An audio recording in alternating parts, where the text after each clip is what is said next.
Hello and welcome to Top Gear India. My name is Gavin Rodriguez and today we have with us the all-new Citroen e-C3. Now, we've already seen what the C3 is like. I'm not going to go over the styling as much because you can just check out the video over here that I did with the C3 and see whatever I have to talk about the dimensions. I will talk about a few tiny changes that Citroen has made with this car. So for starters, you've got the charging port right here in the front and you've got a green number plate. Apart from those two things, there isn't really much to differentiate. There's also a new all orange color scheme that could give it away, but apart from that, it looks exactly the same as the C3. Now, this is quite a highly anticipated car because everyone's been waiting for Citroen's first ever EV in India. And not only is this made in India, but it's also exported to international markets, which is pretty cool. Let's talk about the figures over here. It's powered by a 29.2 kilowatt hour battery, which makes about 56 bhp of power and 143 Newton meters of torque. Citroen claims that it can propel this car from 0 to 60 in about 6.8 seconds, and it has a top speed of about 107, something like that. Citroen also claims that the ARAI certified range is about 315, I would say, ideally. Now, real world figures, I'm still yet to see. I'm about to go drive my car. I'm waiting for my turn. But so far, I'll just bring you up to speed with what all you can see and what all you can notice and what all you can like. Like I said earlier, dimensionally, this car is the same. There's nothing really, but the ground clearance has gone down slightly. So if you can come over to the side over here and you can notice that, again, it's the same. These beautiful looking rims that you have over here. Now you see the earlier ground clearance was about 180 millimeters, but right here you can see the battery pack sticking down, which makes it about 170 millimeters. And it's also increased the floor size of the car by a bit, which from what I've seen so far is not really that bothersome.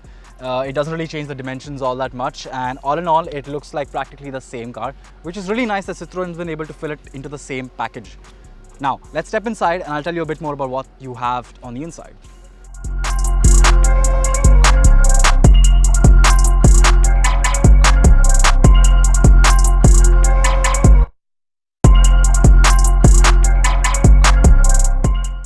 Now, the inside of the e-C3 hasn't changed at all, but tiny changes. Like for example, now you have a nice big 10-inch screen over here for your multimedia interface. And what disappoints me is that the screen over here still hasn't changed. It's about the size of a cube, like the size of a cracker. It's not that big, and I wish that instead of putting 10 inches here, Citroen would have just put 2 more inches over here and made this a lot more usable, a lot better. So now you can see your battery percentage, your range. Those are the only additions, but apart from that, the car is the same. Nothing's really changed. Now, to talk about the dimensions, you see the floorboard has been raised slightly, but it's not exactly obstructed the overall headroom. The headroom is still just as good. Space in the cabin seems just as good. One thing that I did notice is that now you don't have the gear knob. You have this knob over here to play with. Whoops, it didn't like me playing with its knob, but you have a knob to play with over here. Let me talk about the back seat now.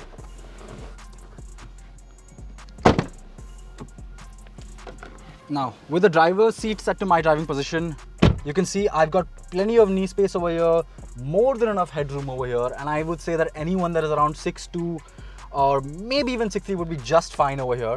Seat space is good, shoulder room is really nice.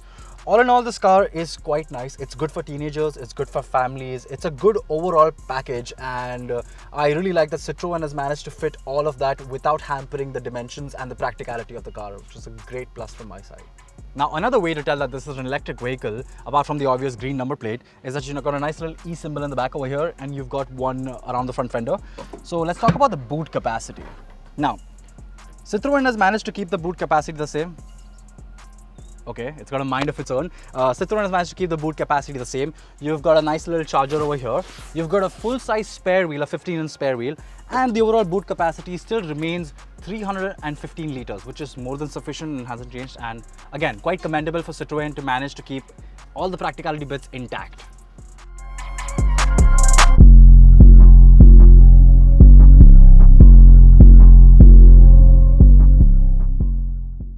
Alright, now driving impressions of the e-C3. Put your foot down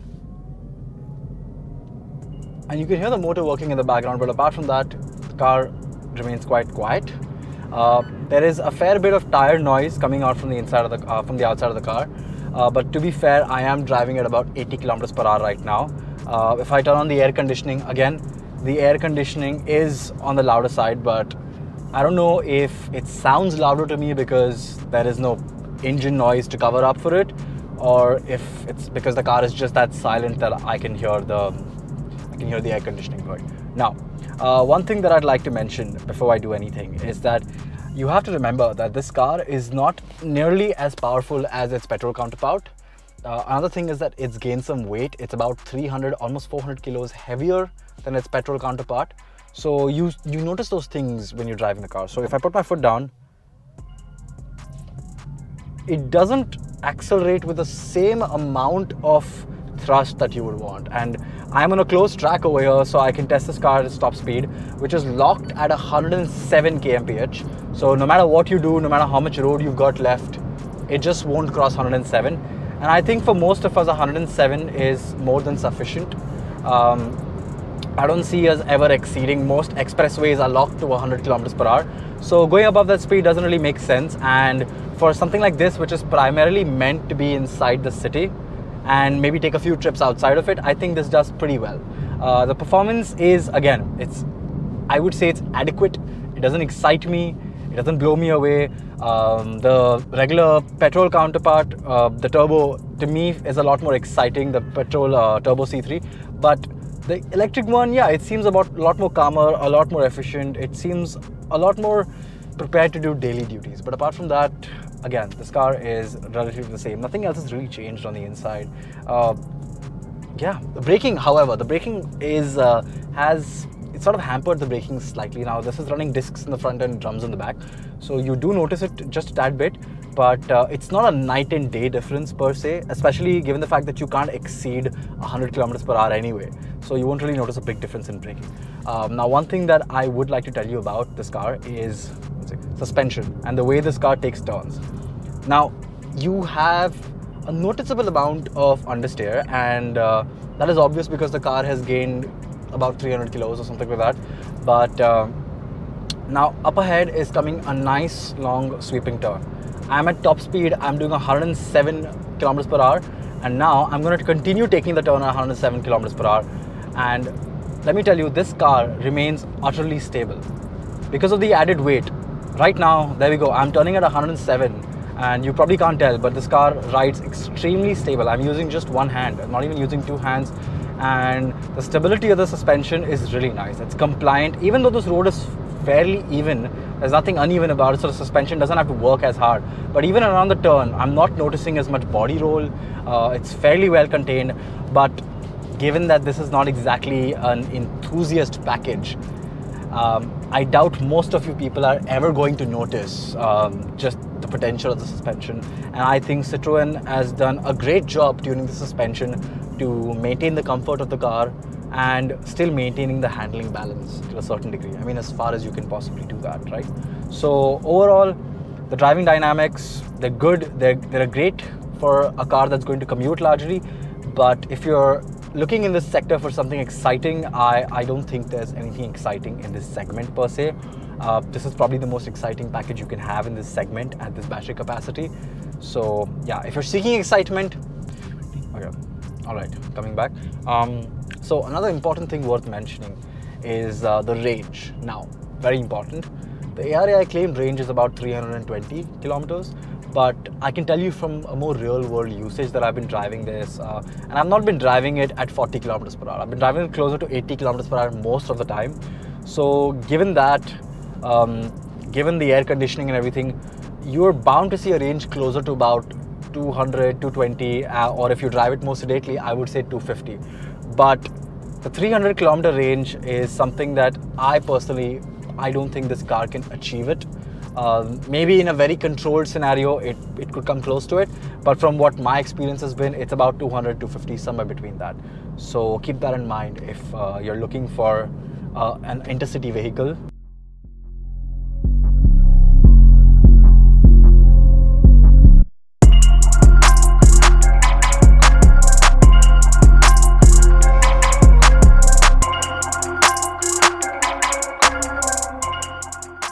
Alright, so after spending a good amount of time with the e-C3 on this track over here, I can tell you a few things that I have concluded.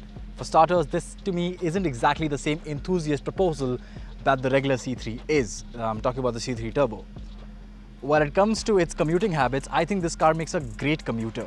But I wouldn't exactly look at it as the best intercity option, though it is capable of it. maybe Mumbai-Pune runs, but I wouldn't really exceed myself to traveling more than 150 or 180 kilometers in a single stretch at best.